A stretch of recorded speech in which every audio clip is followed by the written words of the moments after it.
예루살렘에 관한 얘기를 드리려고 하는데요. 예루살렘을 사랑하는 자가 형통한다 하다, 그렇게 성경이 말씀합니다. 실제 그렇습니다. 예수님의 모든 관심이 예루살렘에 있어요. 그걸 아셔야 돼요. 그래서 작년에 저희 교회에서 목회자 부부 112명에게 세미나를 했습니다. 강사님들 모시고, 이번에 지난 9월 11일 날 한국의 서울 무학교에서 선교사님들, 주로 목회자들이고 선교사님, 신학생 몇 명이어서 거의 1000명이 왔다 갔어요. 근데 이제 제가 그때 세미나 강의한 거에 일부분을 여러분에게 좀 오늘 보여드리려고 그러는 거예요. 일부분만 이제 전달하는데, 요점은 그겁니다. 주님은 예루살렘을 사랑하시고 지금도 주목하고 계신다는 거예요. 거기서 이삭이 번제로 바쳐졌고, 거기에 성전이 져졌고, 거기에서 예수님 십자가에 못 박혔고, 거기에서 부활하셨고, 성령님이 그곳으로 오셨고, 교회가 그것으로 시작됐고, 예수님이 다시 오실 것도 그곳이라고 얘기하고 있어요. 그리고 앞으로 주님이 오셔서 통치하는 그 나라의 본부 수도는 예루살렘입니다. 그걸 여러분 알려드려요. 그래서 예루살렘의 평화를 구하는 것이, 그리고 사랑하는 것이 우리가 많은 축복을 받는, 당장 보고 없는 것은 그렇지 않습니다. 미국이 잘 살게 된 것도요, 미국은 수많은 고통 속에 전 세계 유립당하는 유대인들의 피난처가 미국이었어요. 미국만 들어도 일단 사는 겁니다. 유대인들이 전 세적으로 쫓겨다니고 죽임을 당하고, 유럽에서 핍박이 오면 러시아로 갔다가 러시아의 핍박은 유럽으로 나왔다가 뭐 엄청난 핍박을 받았습니다. 그런 그 가운데서 미국만 가면 살 수 있고 피난처고, 이스라엘이 건국한 데 있어서 가장 절대적인 역할을 한 분이 트루만 대통령이에요. 그래서 미국이 잘 사는 걸 알았던 거예요. 끝까지 하나님의 그 심정을 깨닫고 이스라엘과 예루살렘을 위해서 기도하고 도우는 그 사람이 복을 받게 돼 있어요. 그래서 지난번에 오바마 때 막 흔들렸는데요, 그걸 우리가 잘 깨달아야 되고, 우리 한국도 마찬가지입니다. 한국도 이스라엘하고 좀 잘, 이스라엘하고 잘 나가다가 5일 만에 눈이 어두워가지고 이스라엘 관계를 끊고 아랍국하고 관계를 맺어서 돈은 좀 벌었는지 몰라도 그거 하나님 기뻐하지 않아요. 지금요, 싱가포르이 친주대주입니다. 싱가포르요, 잘 삽니다. 싱가포르의 개인 국민 소득이 5만 불이 넘어요. 일본, 독일, 프랑스, 영국 모든 것보다 더 많이 GDP가 높습니다. GDP가, 개인 GDP가 더 높아요. 왜 그러나? 그 사람들은 좋을 때는 가까이 하고 좀 손해보면 빠지고 그런 사람이 아닙니다. 리관유 이 사람이 독재를 했지만은 그래도 싱가포르를 잘 살게 만들었고, 친주주의에서 끝까지 나기 때문에 그 사람들이 복을 받는 거예요. 왜냐하면 하나님이 모든 걸 주관하는 하나님의 마음이 그이기 때문에 그런 겁니다. 그런데 한국은 좀 왔다 갔다 하죠. 어떻게 하면 돈 좀 많이 벌까, 그거밖에 모르요. 그럼 망하는 겁니다. 하나님의 심정을 알고 하나님이 기쁘시게 하게 모든 가닥을 잡아나가면은 안 되는 것도 되게 되는 거예요. 그의 나라와 의를 구하면 모든 걸 더 하시는 겁니다. 다 같은 원리입니다. 저건 예루살렘에 관한 얘기를 조금 전에 제가 보여드렸죠. 예루살렘은, 이 인류의 역사는 예루살렘의 전탈들이었어. 수많은 그런 강력한 군대들이 예루살렘 정복하고, 그런 그 가운데서 하나님께서 강권적으로 이스라엘을 좀 건국시켰고, 예루살렘이 회복되었고, 성전산을 내준 그런 상태 속에 있는데, 앞으로도 모든 것이 예루살렘을 중심으로 다 전개됩니다. 그걸 아는 것이 큰 축복이에요. 깨닫게 되시기를 주 여러분을 축복합니다. 이제 다시 한번 같이 읽겠습니다. 예루살렘을 위하여 평안을 구하라. 예루살렘을 사랑하는 자는 형통하리로다. 네. 예루살렘을 사랑하면 형통하게 해서 나라나 민족이나 다 마찬가지입니다.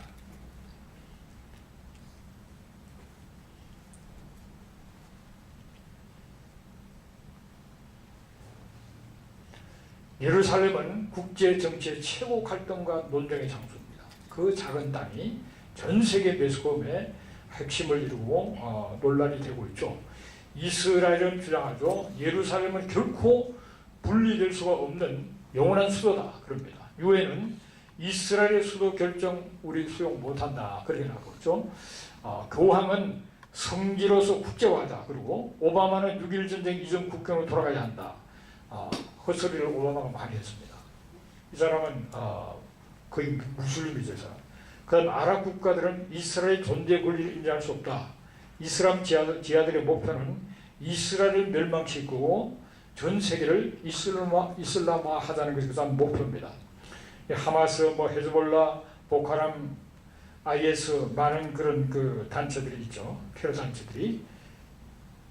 팔레스타인 이 사람들은 고대 예루살렘 땅 전부가 팔레스타인의 수도다 그렇게 주장합니다. 예루살렘을 내놓으라고 주장하고 있죠.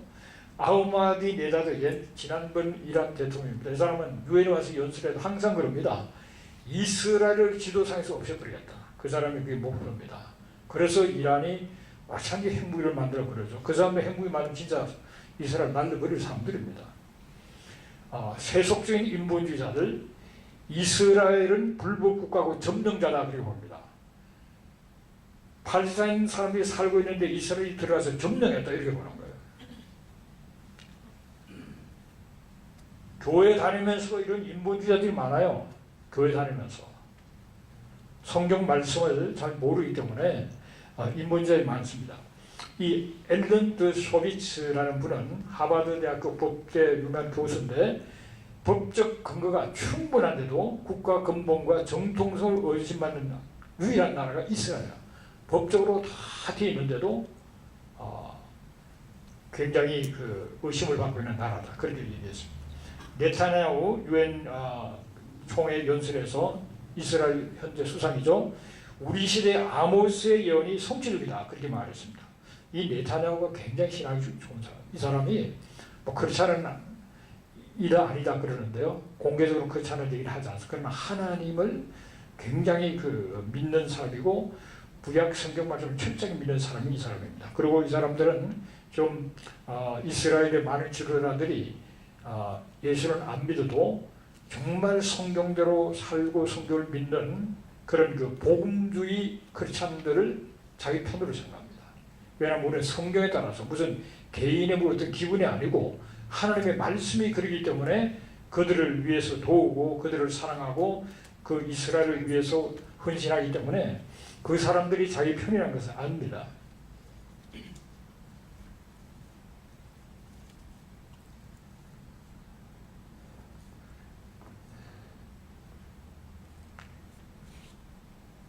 네, 이게 아모스 9장 14절 15절인데요. 한번 같이 읽어볼까요? 내가 내 백성 이스라엘이 사로잡힌 것을 돌이키리니 그들이 황폐한 성읍을 건축하여 거주하며 포도원들을 가꾸고 그 포도들을 마시며 가원들을 만들고 그 열매를 먹으리라. 내가 그들의 땅에 심으리니 그들이 내가 준 땅에 다시 뽑히지 아니하리라. 내 하나님 여호와의 말씀이더라.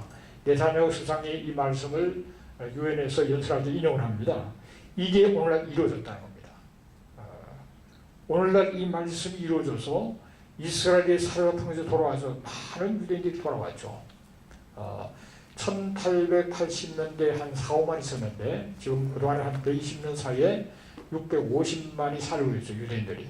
그리고 그들이 와가지고 황폐해진 그 땅에 성읍을 건축하고 그리고 과원들을 만들고 그러면서 포도를 가꾸고 포도들을 마신다 그랬는데 굉장히 이 말씀이 이루어져서 이스라엘에 나오는 그런 농작물이 최고로 좋습니다. 좋아서 유럽으로 많이 팔려고 그러죠. 그리고 그들을 땅에 심는다 그랬죠. 그들을 땅에 심어서 다시는 뽑히지 않는다. 하나님께서 1900년을 방황 고통을 받다가 강권적으로 하나님께 그들을 땅에 심어서 그들이 돌아오게 만들어서 다시는 뽑히지 않는다는 겁니다. 이스라엘 망하지 않습니다, 여러분.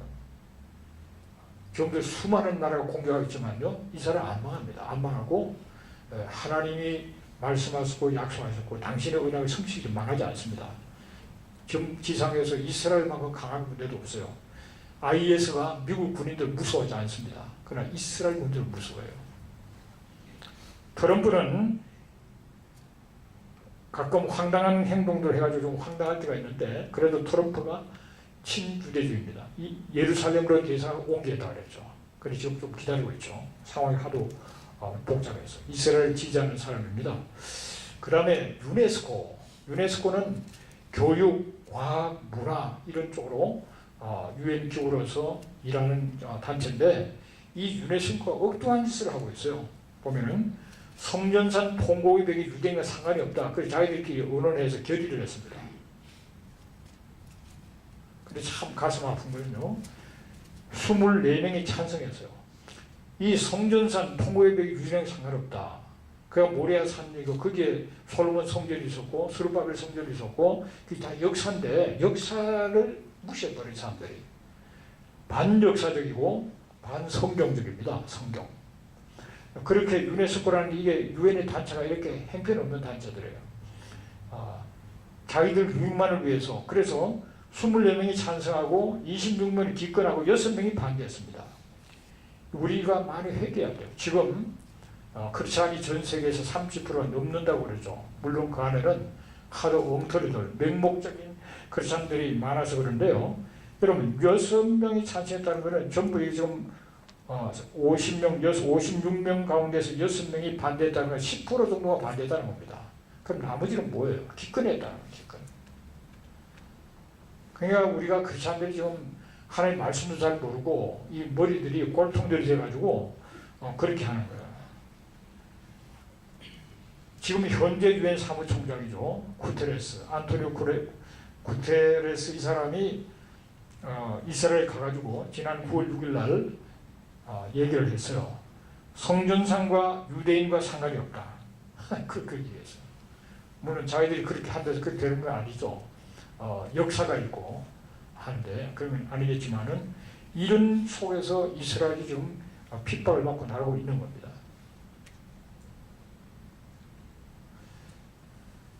자, 그러면 여러분은 어떻게 생각하세요?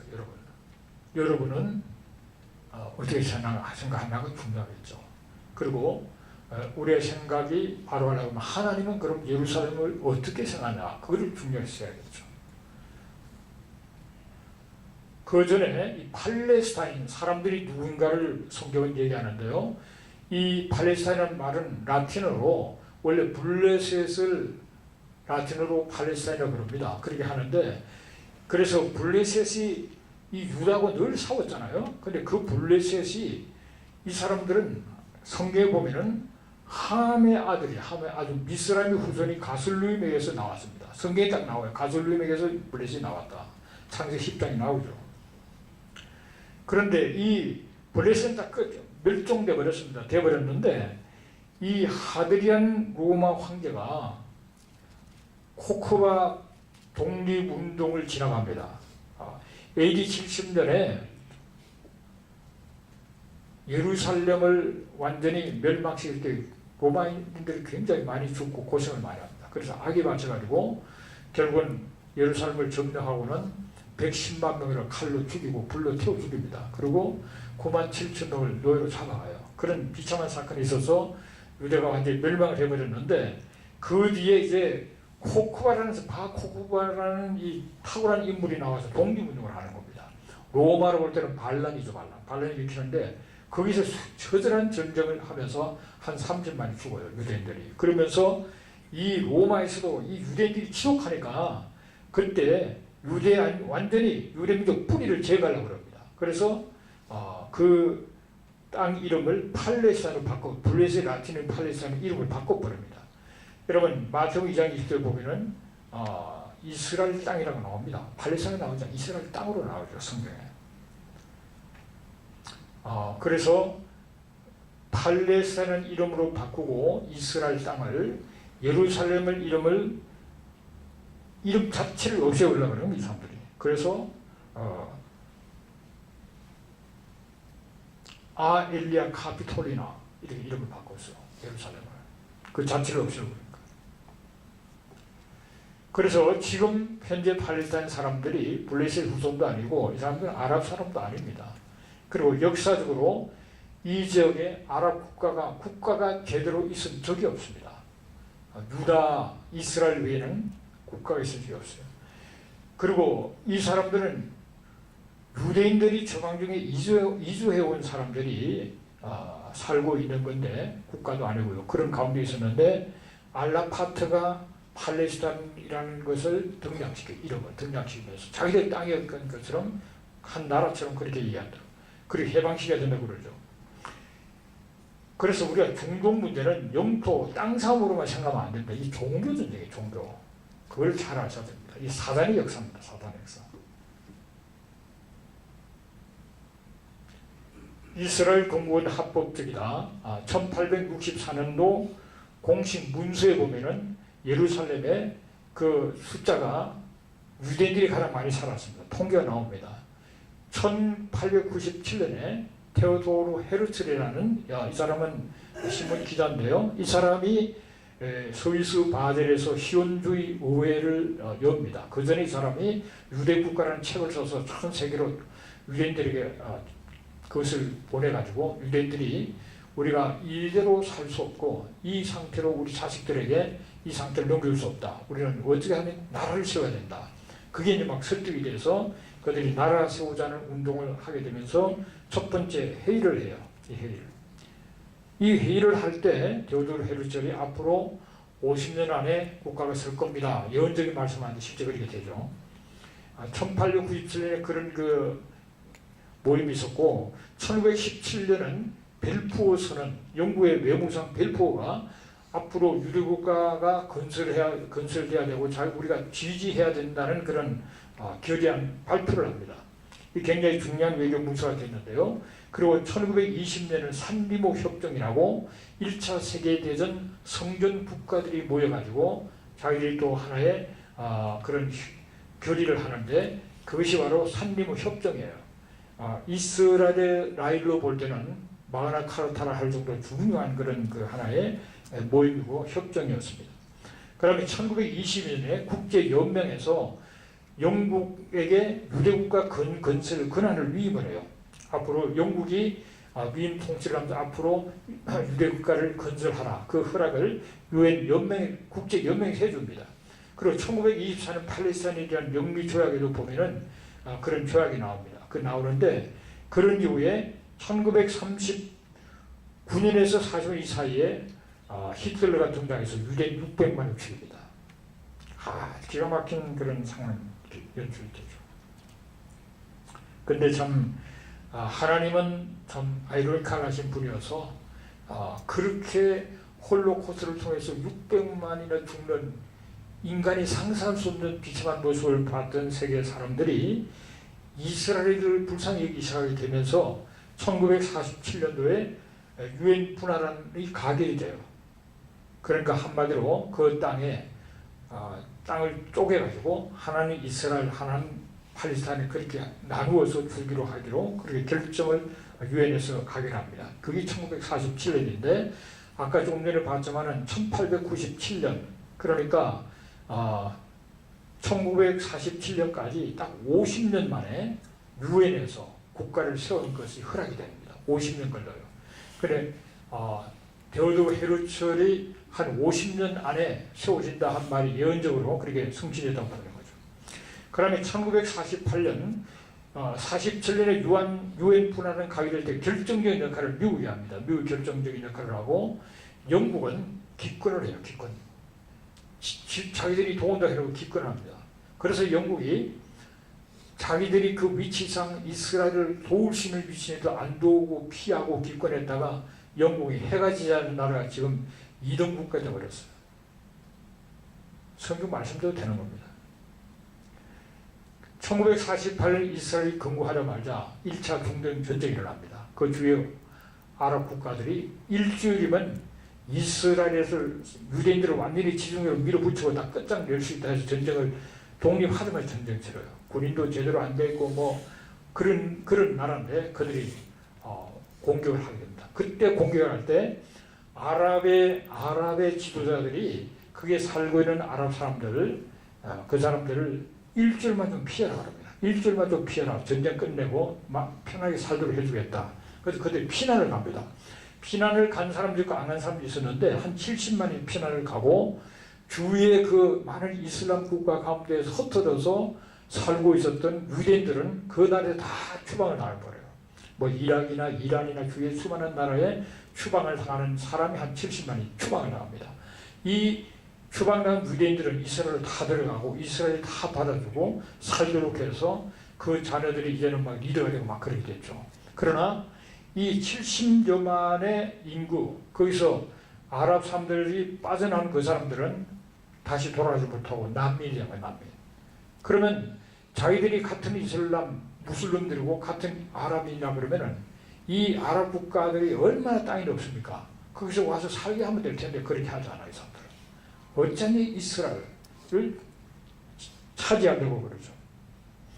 그래서 그런 가운데서 1967년에 이 1차 중동전쟁에서 완전히 이스라엘이 끝난 줄 알았는데 하나님이 믿어서 이스라엘이 이긴다. 그래서 땅을 원래 분할한 것보다 더 많은 땅을 차지하게 되는데 그때 이제 이 아랍 국가들이 준비를 합니다. 소련제 무기를 갖다 놓고 다 준비해서 제일 앞장선 나라가 에집트의 나셀, 뛰어난 인물입니다. 그 사람이 주도해가지고 연합군을 형성하고 뭐 전투기니 뭐 온 무기를 소련에서 갖다 가지고 다 준비해 놓고 완전히 끝장을 내려고 생각하고 공격을 하고 큰 소리 치고 막 신문에 매스컴 타고 막 굉장했습니다. 그럴 때 유대인들은 이제 우리는 많이 죽게 되구나. 그래서 공원에 땅을 팝니다. 무덤을 수없이 많은 사람이 죽겠다.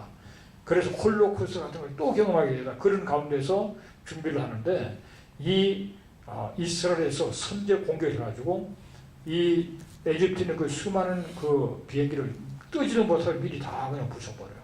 거기 뭐 레이더 장치 다 있지만은 이 사람들이 바다로 돌아가서 아주 낮게 비행을 해가지고 다 공격을 해버립니다. 그래가지고 6.1 전쟁을 승리하면서 그때 예루살렘을 회복하는 거예요. 원래 그 6.1 전쟁을 치를 때 전략상으로 예루살렘 회복은 들어가지도 않아요. 그리고 그 사람들이 전쟁을 치르면서 요르단은 전쟁에 가담하지 말라 몇 번이나 부탁을 했습니다. 그런데 요르단이 보니까 자기들 유양 같으니까 공격해 들어왔다가 결국은 이스라엘이 요르단까지 쫓아내고 예루살렘 회복해버립니다. 그래서 성전산까지 다 회복하는데 그때 성전산 회복을 하는데 앞장섰던 군인이 한 사람이 이거 폭파시키자 그래요. 그런데 무슨 소리냐 지휘관을 맞고 결국은 며칠 있다가 그 성전산을 돌려버려요. 그거 갖고 있다가는 완전히 3차 전쟁 날 것 같아요. 그런 상태가 지금 지속되고 있습니다.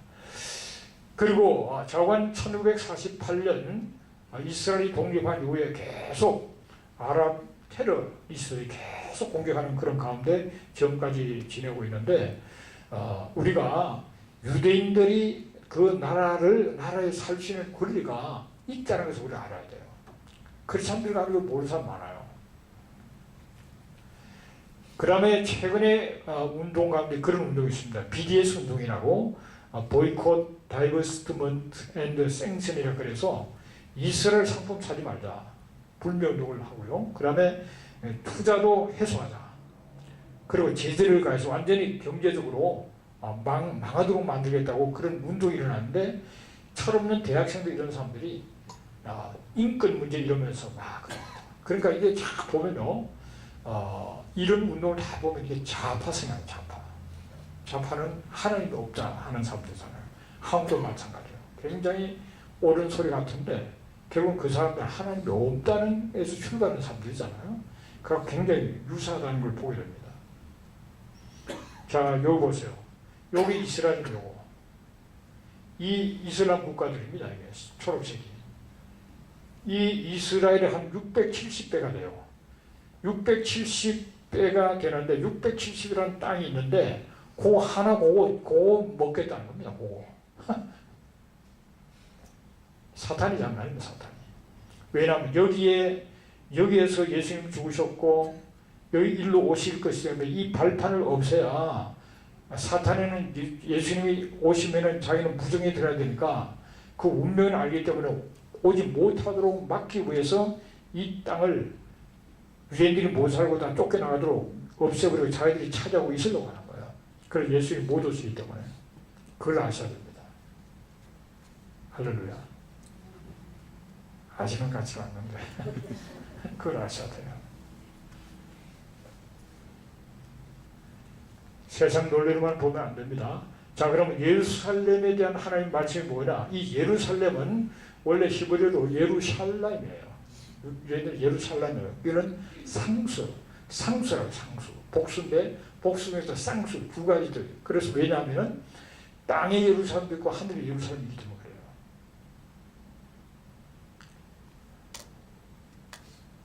자, 예루살렘은 평화의 기초라는 뜻입니다. 평화의 기초인데 정말 평화가 없는 곳이 이곳이에요. 처절한 전쟁을 치르고 있는.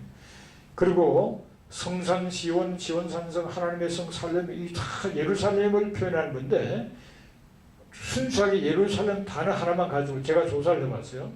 제가 직접 해봤습니다. 767회가 나옵니다. 예루살렘 단어가. 신약에 138번 나와요. 그리고 시온까지 포함하면 900개 이상 되는데 코란에는 예루살렘 단어가 한 번도 안 나옵니다. 아랍 사람들은 자기들의 성자라고 그렇게 중요하다고 그러는데 코란에는 한 번도 나오지 않아요. 오히려 코란은 유대인들의 땅이라는 얘기가 코란에 나옵니다. 자, 그런데 하나님께서는 예루살렘을 너무 중요하게 생각하는데요. 창세기 14장에 살렘왕 멜기세덱을 만나는데 이 살렘이 예루살렘의 옛날 이름이 살렘이에요. 살렘의 왕으로서 멜기세덱이 등장하는데 이 사람은 신비한 사람입니다. 신비한 사람. 히브리서에 보면은 아버지도 없고 어머니도 없고 족보도 없고 시작도 없고 생명급도 없다 이런 사람이에요. 그래서 예수 그리스도가 육신으로 현현한 분이다 이렇게 보는 사람도 있고 그냥 우리가 잘 알 수 없는 신비한 사람이었다 이렇게 보기도 하고 그럽니다. 이거 갖고 논란하고 싶지는 않고요. 이 멜기세덱이 등장하는데 그거는 하나님께서 이 예루살렘에 큰 관심을 갖고 있다는 것을 보여주고 이미 창세기 14장 같으면 이삭도 태어나지 않고 이스마엘도 태어나지 않고 그런 때입니다. 그런 때 벌써 하나님은 이 살렘 왕을 만나게 한다. 아브라함에게. 그리고 아브라함이 이삭을 바칠 때 그때 이삭을 죽여서 바치고 칼을 뽑았을 때 하나님께서 그를 막으시고 수장이 나무 가지에 걸린 수양을 가지고 번제를 드리게 하잖아요. 그때 여호와 이레 하나님이 준비하셨다. 많은 사람들이 그 수량을 제물로 준비하셨다고 생각하는데 그게 아닙니다. 그게 아니고 보세요. 아브라함이 땅 이름을 여호와 이레 땅 이름이 땅이 하나님이 준비한 땅이에요. 그것이 바로 모리아산. 모리아산 이삭을 바치는 그 땅이 하나님이 준비한 땅이라는 거죠. 그래서 그 땅이 중요한 겁니다. 그다음에 하나님께서 택한 이 성전과 예루살렘에 내 이름을 영원히 둘지라 그래요. 이 성전, 이 예루살렘. 하나님의 당신의 이름을 영원히 둘 곳이라고 예루살렘 얘기하고 있습니다. 그리고 역대상 21장에 보면은 하늘에서부터 번제장에 불을 내서 응답했는데 다윗이 인구조사를 하나님 하라지도 않는 인구조사를 했다가 하나님의 징계를 받죠. 그랬다가 결국 많은 사람이 죽을 때 하나님 앞에 번제를 드리는데 이 번제를 드리는데 오르난 타락마당인데 이거를 아라우나 타락마당이라고도 성경이 얘기하죠. 거기서 번제를 하나님께서 응답하시죠. 그 땅이 바로 솔로몬이 예루살렘 모리아산에 여호와의 전 건축하기를 시작했다는 그 모리아산 예루살렘의 성전을 건축하기 시작합니다. 솔로몬이. 하나님이 아래서 주신 중요한 땅이라고요. 그래서 예루살렘을 성경에 보면은 이스라엘의 유일한 중앙성소로 내 이름을 두르고 택한 곳이라고 해요. 내 이름을. 하나님의 이름을 둔다는 것은 하나님이 그곳에 함께 한다는 거예요. 하나님이 그 틀을 삼는다는 겁니다. 그만큼 중요한 땅인데 여호와께서 자기의 이름을 두시려고 택하신 곳 성경 여러 곳에 나옵니다. 그게 바로 예루살렘. 하나님의 이름을 두시려고 택하신 곳. 그곳에 계시고 그곳에 역사했다고 한 곳이 바로 예루살렘이에요. 또 여호와께서 택하실 그곳이라고 그랬어요. 그런 말씀들이 성경에 굉장히 많이 나옵니다. 그리고 예루살렘은 하나님의 마음에 항상 가 있고 영원히 거할 곳이라. 내가 영원히 쉴 것이고 내가 여기 거주할 것을 원했다. 그렇게 말해요.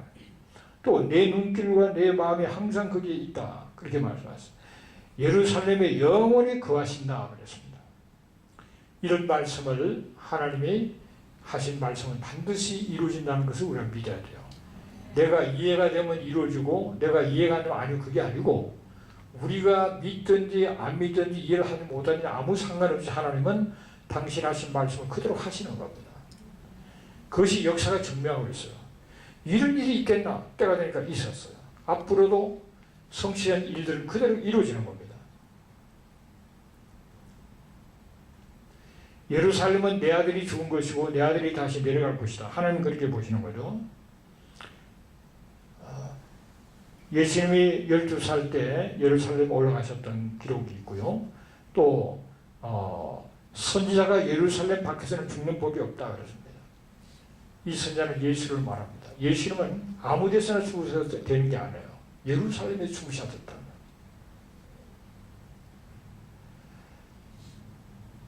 예수님께서 부활하셔서 성에 머물러 그런 예루살렘에 그리고 예수님은 하늘로 가심을 본 그대로 오시라 그렇게 말씀하셨어요. 사도행전이 그렇게 증언하죠. 천사가 이래서 그대로 오신다. 그곳으로 오신다. 예수님이 이곳으로 다시 오실 것을 믿으시죠? 네. 혹시 그거 안 믿으신 분 없죠? 그죠? 다 믿으신 분 어디로 오겠습니까? LA로 오시겠어요? 뉴욕으로 오시겠어요? 아니면 뭐 세계에서 가장 큰 교회는 서울로 오시겠어요? 여의도로? 예루살렘으로 오시는 겁니다. 예루살렘.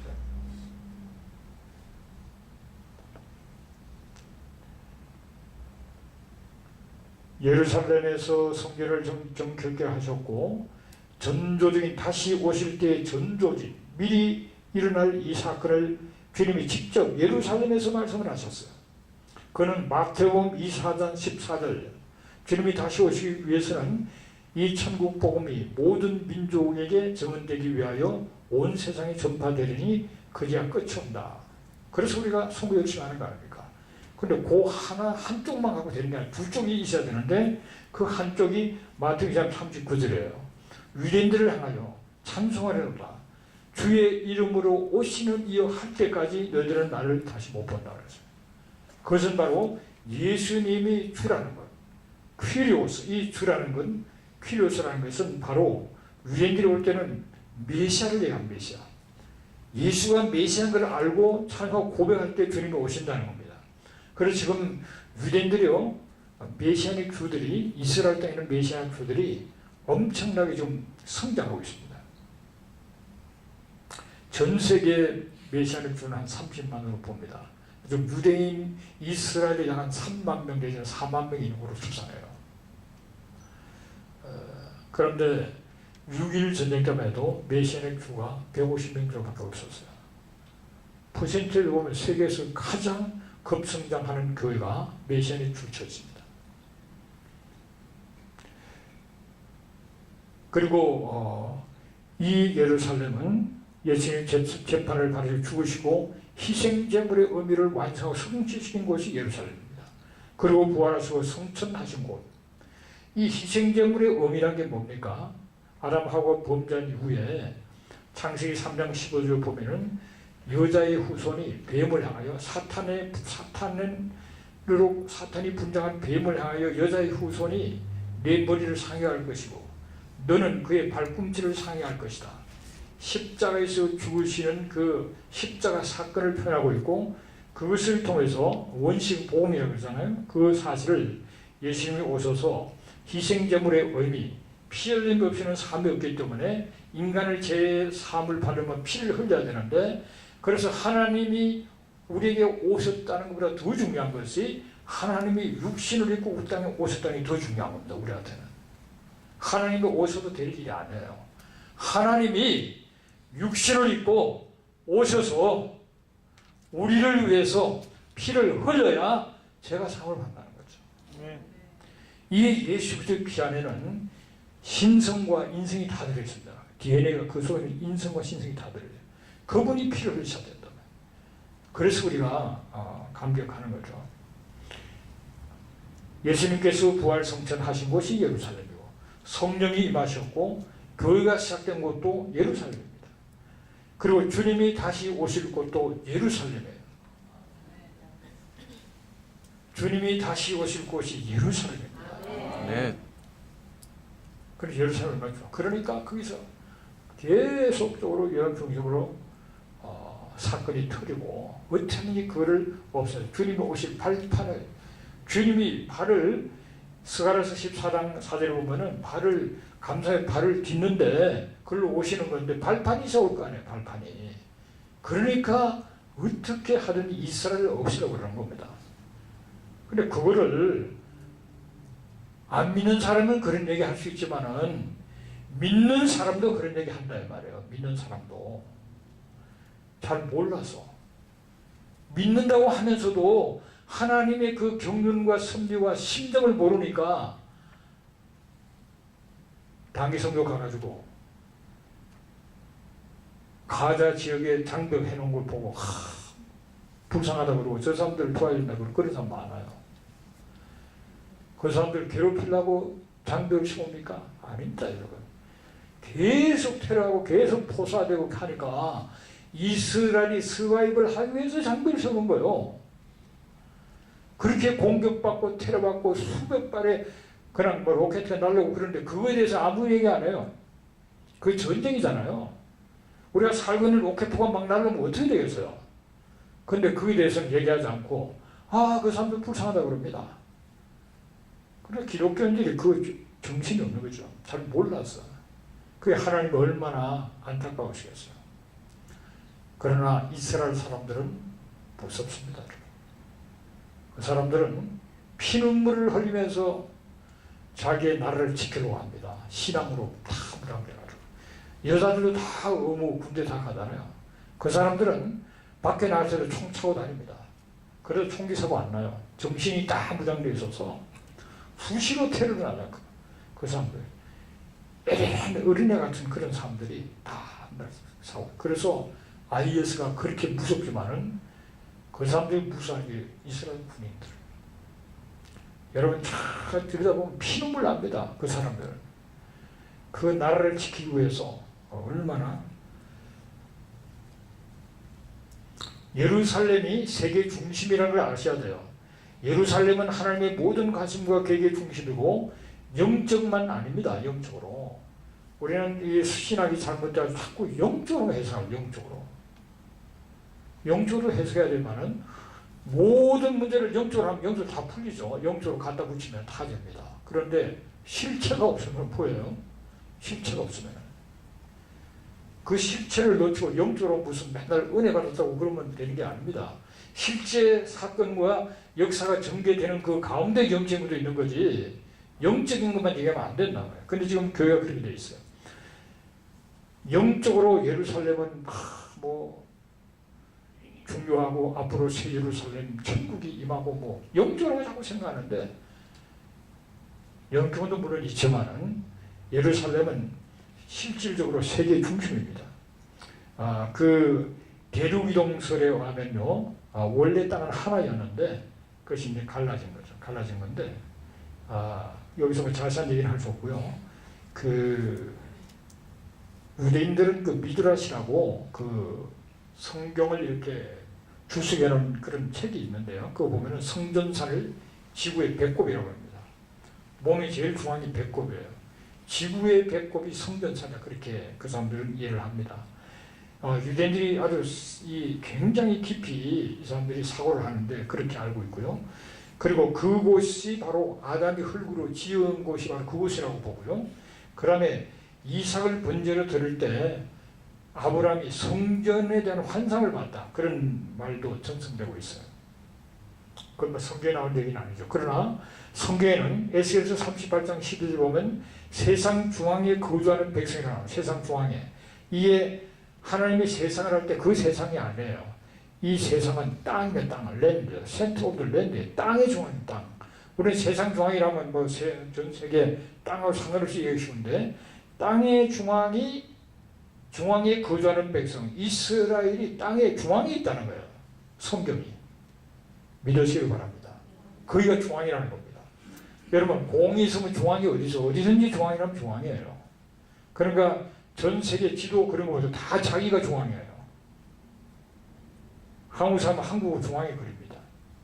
미국은 미국을 중앙에 그리고. 그런데 하나님은 이스라엘이 중앙이라는 이스라엘. 세상 중앙, 센터 오브 더 랜드에 거주하는 백성이라고. 천하의 물이 한 곳으로 모이고 묻이 드러나라. 그래서 묻이 하나가 되어 있었다는 거죠. 여기 보면은 창세기장 에덴의 얘기가 나오는데요. 에덴의 동산 가운데는 생명나무와 선악을 알게 나무가 있었다.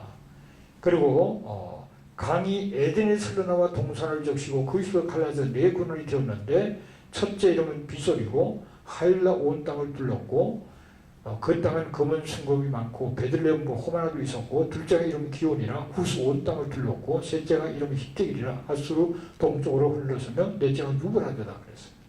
이 히데길은 티그리스 강입니다. 이 티그리스 유브라데는 현재 지도에 나오죠. 그 강이. 그런데 이 두 강은 없어졌다. 비손과 기온강은 없어졌어요. 지도에 나오질 않습니다. 강이 말라버려 없어졌어요. 그래서 사람들은 아마 여러분도 대부분이 그렇게 생각할 것 같아요.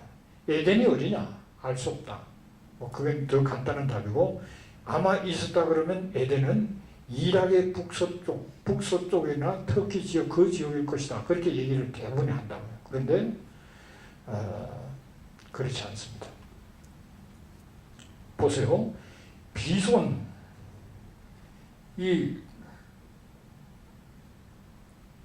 비손은 하일라 온 땅을 둘렀고 기온은 구스가 어디죠? 에티오피아잖아요. 성경에 분명히 기온은 구스 온 땅을 둘렀다 그랬어요. 그 강이 구스를 에티오피아를 흘렀다는 겁니다. 그리고 이 하일라 온 땅이라는 건 이거는 아랍 지역을 얘기해요. 아라비아. 그래서 이 시몬스라는 유명한 학자가 하일라 온 땅은 아라비아 반도 전체를 통칭할 수 있다. 그렇게 이제 사람이 연구가 책에 썼어요. 그런 게 있었어요. So anyway, 이거는 게인즈 잔슨이라는 지질학자가 이 에덴에 잃어버린 강을 연구를 해가지고 마지막 결론이 이겁니다. 마지막 결론이 에덴에 잃어버린 강을 연구했다고 해서 지질학적으로 여러 가지 연구를 해가지고 발표를 했는데요. 그 사람의 얘기가 이 잔선의 얘기는 여기가 에덴이에요. 여기 에덴이고 여기서부터 강의 네 근원이 에덴에서 나왔다고 했잖아요. 여기서 강이 일로 갔다는 일로 가서 티그리스 유브라데가 되고 이쪽으로 한 강이 기손과 비손강이 이쪽으로 흘렀다는 거예요. 여기가 아라비아고 여기가 에티오피아죠. 이렇게 표현하면서 여기가 에덴이라는 사실을 얘기합니다. 이 사람이 킹 제임스 버전 바이블 오가나이제이션의 그걸 통해서 발표한 거예요. 좀 이해가 되시나요? 처음 듣기 때문에 이럴 줄 모르지만은 많은 사람은 알 수 없다. 이 모든 지각이 변동돼서 어떻게 알 수 있냐 그러는데요. 여러분 대홍수 때 지각이 엄청 변동돼요. 대홍수 때 저런 그랜드 캐년 같은 게 생긴 거라고요. 땅이 막 지층이 올라가고 내려가고 지진대가 올라가고 내려가고 판이 막 올라가고 내려가고 엄청 지역이 바뀌게 되고 또 땅이 나누어졌다는 그런 창세기 14장에 나온다. 그런 것이 있는데 그때 지각이 많이 변동됐지만은 땅은 그냥 땅이에요. 변동이 되어도 땅입니다. 그 안에서